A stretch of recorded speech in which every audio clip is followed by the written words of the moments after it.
कैसे लोगे यहाँ पे?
Zup, zup, zup. Zup. Ja.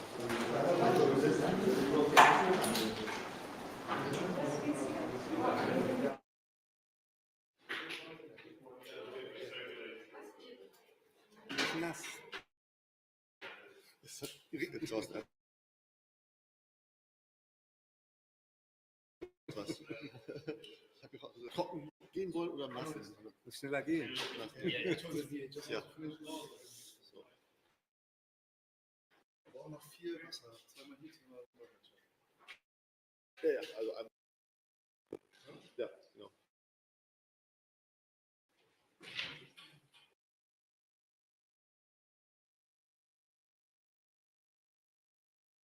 So.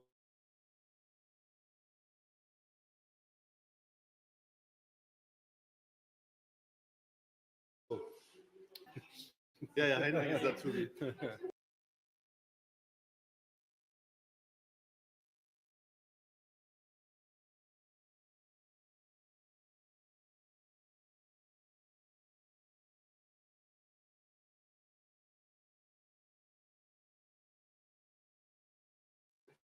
Der ist so.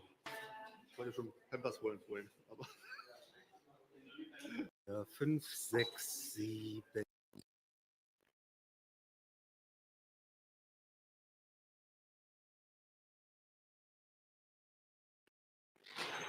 Sind die schon so weit? Nee.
Gast 1, 2, 3, 4, 1, 2, 3, 4, englischer Kanal in diesem Fall.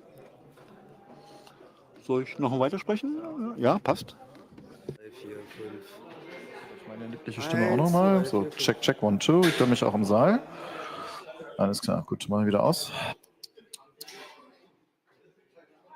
Alle fein?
Einen schönen guten Tag. Ladies and gentlemen, welcome to our press conference. Foreign Minister Wadephul and his Indian counterpart are here. Both ministers will give a statement, and afterwards you have the opportunity to ask 2 or 3 questions. Foreign Minister, you have the floor.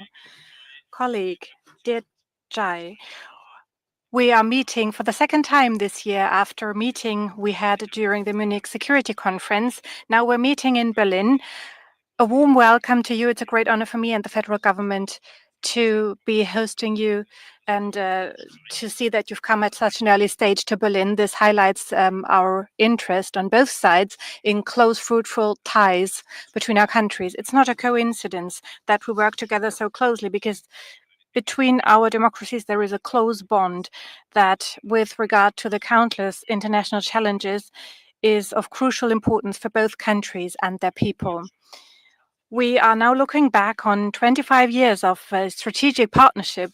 Our relations are more diverse and have a broader basis than ever before. We want to deepen this partnership at all levels. This is what we have discussed in detail right now, ranging from the economy to trade to the recruitment of skilled workers to security policy.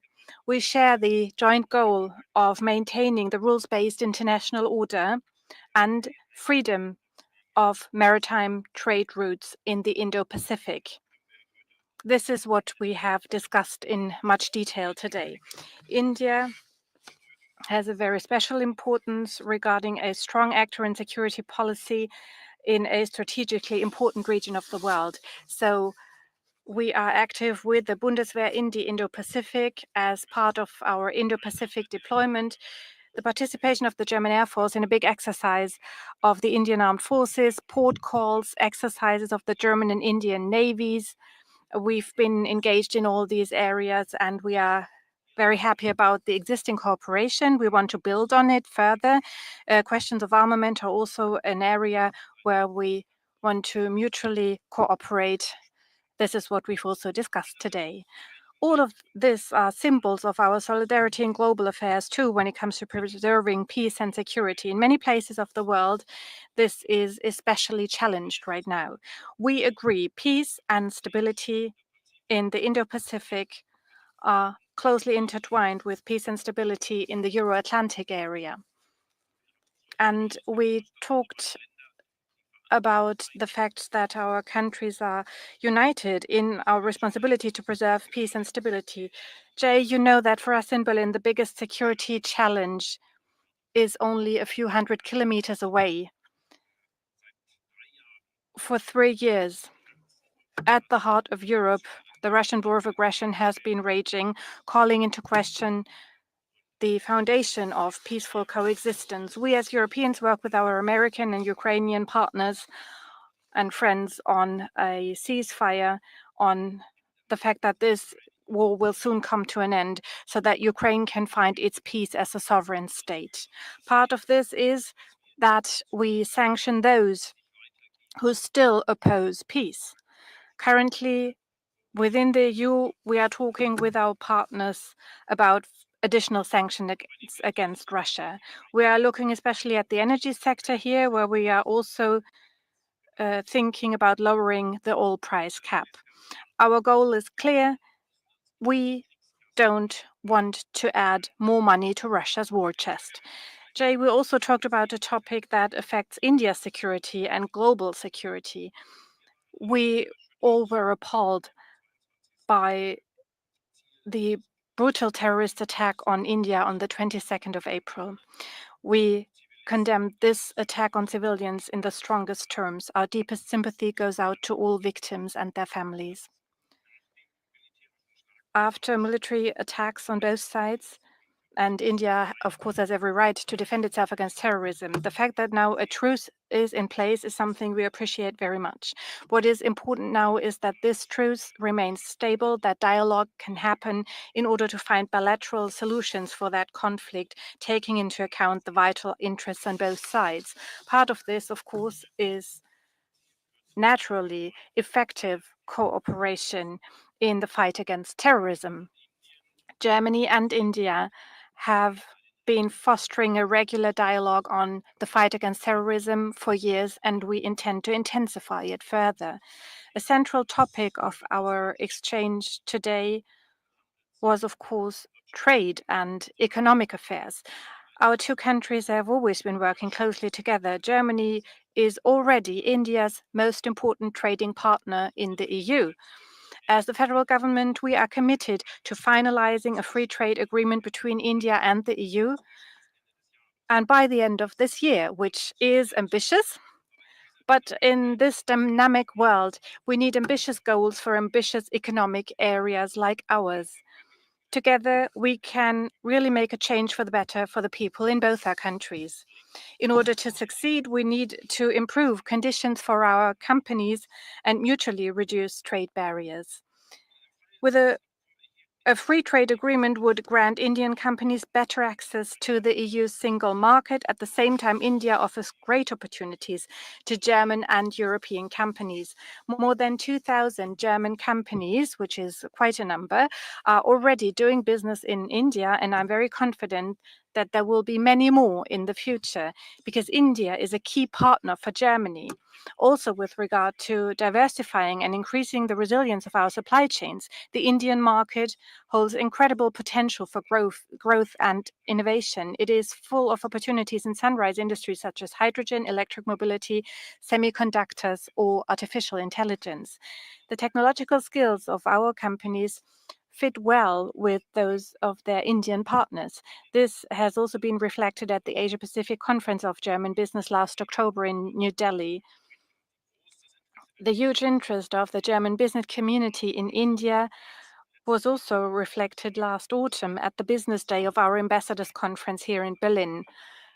The hall was packed, as I was told, and that shows the huge interest on the side of German industry. Also in the areas of research and science, we want to expand our cooperation.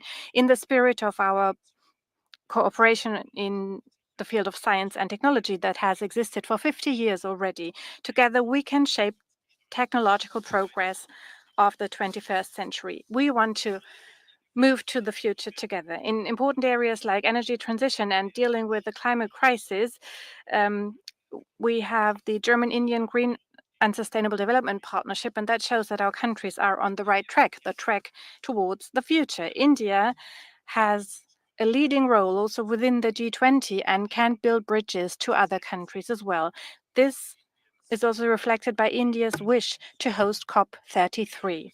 Another topic that we have discussed today unites our two countries literally in thousands of ways, and that is almost 50,000 young Indians make up the largest group of foreign students here at German universities. They are more than welcome here. And also skilled workers from India come in increasing numbers to Germany. They are successful in their jobs, extremely well integrated into German society, and they are a huge asset for the German labor market. With our skilled labor strategy for India, we want to further foster migration of talent from India. For this to succeed, we will continue to work on accelerated visa procedures. And with visa digitalization, we've already taken some first important steps. Jay, I'm looking forward to further steps in our common future as close partners. I'm very much looking forward to our cooperation, and I would like to thank you for our friendly and constructive exchange today in Berlin, and I'm sure we will continue it soon in India. Thank you. Thank you very much. Let me begin by thanking Foreign Minister Wadephul, Johan, for this meeting so early in your tenure. We, in fact, had a conversation, if I remember right, on your very first day in office. And the minister had called to express support as we were battling terrorism at that time. I want to emphasize that we deeply value the solidarity expressed by the German government during that period. Now, we all know that the world order is under considerable churn. The political uncertainty is as evident as the economic volatility. There are challenges which are posed by technology especially AI, which are a matter of priority for all of us. And the answers lie in creating more resilient and reliable supply chains, and indeed in promoting deeper trust and transparency in the digital domain. All of this clearly rests on stronger economic and people-to-people linkages.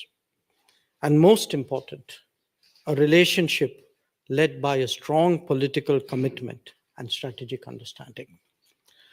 So it is with that perspective that Minister Wadephul and I approached our discussions today. Our talks address different dimensions of our bilateral cooperation. They range from trade, technology, and investment to defense, security, energy, sustainability, mobility of talent, and societal exchanges. I think the minister has given some very specific examples of what we discussed. I don't want to repeat it, but I do want to tell him, assure him that the Indian community here, I'll be meeting the representatives tomorrow, has really a great deal of appreciation for the manner in which they are received in this country. I've met a few students, I'll probably be meeting a few more, and they too welcome the opportunities that they have in Germany. Now, apart from that, we exchange views on a wide range of issues, from our immediate neighborhood to global concerns and challenges. And I want to underline here that Germany for us is a really important partner. We cooperate from forums like the G4, which is dedicated to promoting UN reform, to the G20, where I think our delegations and indeed our ministers and our leaders have historically collaborated very closely.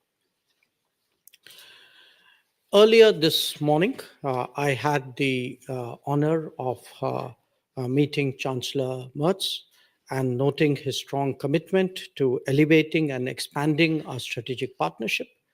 I also met with the Foreign and Security Policy Advisor, Dr. Sotter, and the Economy and Energy Minister, Katharina Reisch. We had productive conversations, obviously, and I must also say that it was a pleasure yesterday to meet a cross-section of German parliamentarians, and I thank them for their consistent support for our ties. Germany, for India, is our largest economic partner in the European Union. In recent years, our cooperation has acquired many more facets and gained much stronger momentum. Our relationship has come a very long way, and you will note the logo behind me of 25 years of our strategic partnership. But let me also say that what lies ahead of us is a relationship much stronger, much deeper, much closer.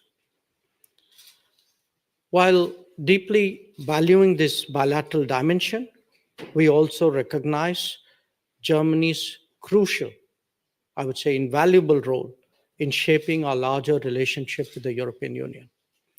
On that front too, there is a lot that is happening. Again, the minister spoke about it. And especially after the visit to India of the EU College of Commissioners in February 2025, we think today that there's a new energy and a new enthusiasm in taking that relationship forward. I come to Berlin in the immediate aftermath of India responding to the Pahalgam terror attack. Let me share with you what I conveyed to Minister Wadephul in that context. India has zero tolerance for terrorism. India will never give in to nuclear blackmail. And India will deal with Pakistan purely bilaterally. There should be no confusion in any quarter in that regard. We also value Germany's understanding that every nation has the right to defend itself against terrorism. So once again, Minister Wadephul, Johan, thank you for the hospitality, for the very good discussions. I thank you all for your attention, and I'd be happy to take questions. Thank you, Excellencies. Vielen Dank. Herr Riegert von der Deutschen Welle. Mr. Riegert, Deutsche Welle. Minister of External Affairs. Initially, the new German government did not voice support for your Operation Sindor. Were you disappointed at the time? Und an Sie, Herr Wadephul, vielleicht haben Sie sich jetzt ganz... And Mr. Wadephul, are you now fully on India's side in that conflict with Pakistan? I think you are misinformed.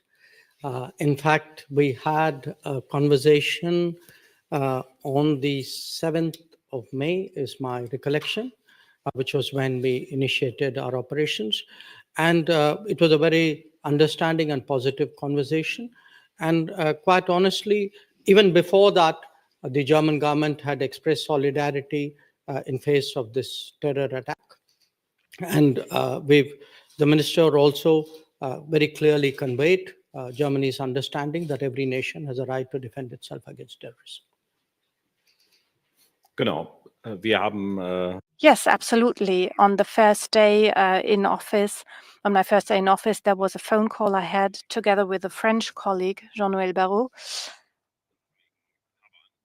And I was able to call my colleague with him. We got a first hand report, and Germany will support any fight against terrorism. I've just highlighted that this is our position, and terrorism must never have a place in the world, nowhere. And this is why we will support everyone who fights and has to fight terrorism. And we very much appreciate that a ceasefire has been reached, and we hope that there will be a solution soon. Good day, sirs. My question is to Dr. Jaishankar. Sir, you just mentioned that you've had a lot of good meetings with the German leaders today. I would like to understand what kind of economic trade pie can India look at expanding on when it comes to Germany and in EU itself, because EU is looking for a lot of partners, as we know, through various leaders in Europe right now. Well, right now, our trade with Germany is good. It's roughly about a $50 billion trade account annually. Where the European Union is concerned, it is our largest trade partner. But we see many new opportunities, many more opportunities. Today, for example, both with Mr. Wadephul as well as with Minister Reisch and with the Chancellor, we discussed opportunities like railways, like semiconductors, transportation of various kinds, energy. So I think the scope is there. As you know, as India becomes more prosperous, more developed, the opportunities will grow, not just in India, for Indian companies also in Germany. Even in an area like defense and security, we discussed whether there could be collaborative possibilities between our enterprises. And we do think, because trade is a jurisdiction, a competence of Brussels, but I know Germany has been one of the most consistent and powerful supporters of rapidly doing a free trade agreement. I'm very confident that if we can actually meet the goal of getting the FTA done this year, there will be many more doors that will be open to business on both sides. So would you like to add something? Ja, ich kann das nur unterstreichen. I can fully subscribe to that. And I just said Germany supports free trade agreements in general. And we've set ourselves an ambitious goal with India to reach a free trade agreement at the EU level this year. We will be among those who will exert political pressure for a result, because the opportunities are extremely huge. They are to be found in all sectors, as my colleague Mr. Jaishankar has said. And I would like to say that this is about partnership. And we not only want to do this in a spirit of partnership, but also we count on reciprocity. That means equal access to markets, and this can really make a difference when we look at other trading partners that we have in Asia. So we believe that India has a very prominent role for the EU and for Germany as an economic partner. We don't have much time. One last question. A brief question to Mr. Wadephul. Mr. Trump has announced new tariffs as of June, 50% on goods from the EU. What will be Germany's and the EU's reaction to that? Well, the reaction is up to the European Commission. It has our full support. It wants to preserve our access to the American market. I think tariffs do not help anyone. It only leads to economic problems in both markets. So we count on negotiations, and we fully support the European Commission in its efforts to defend Europe and the European market and convince the Americans. Thank you very much.